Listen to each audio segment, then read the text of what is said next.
Alright, let's take a look at one of our new features, the advanced orientation. So for an example, I got this car model right here. One of the cases we have here is this edge right here. So you can see this edge, it's not quite clean. So you can see the nodes coming around here and here and here, and we need to make it like straight. So how I can do this with the new feature, let's take a look. So the first thing I'm gonna do is I'm gonna pick one vertex from here, one from the center, and maybe one from the end of it.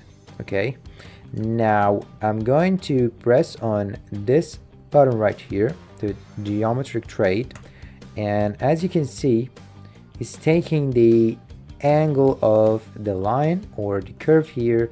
It's adding like a construction plan to this gizmo. So if we go to look down the gizmo here, and then I'm gonna select my edge, then you can see now I can get my gizmo move like this.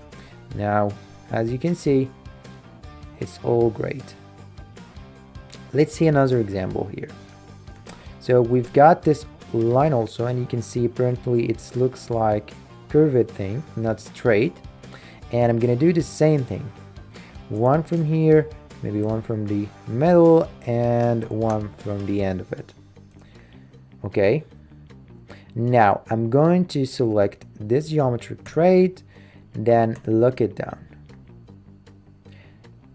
Now pick the edges, and what I'm gonna do is simply snap this, and you see the magic happens. So you can see before and after.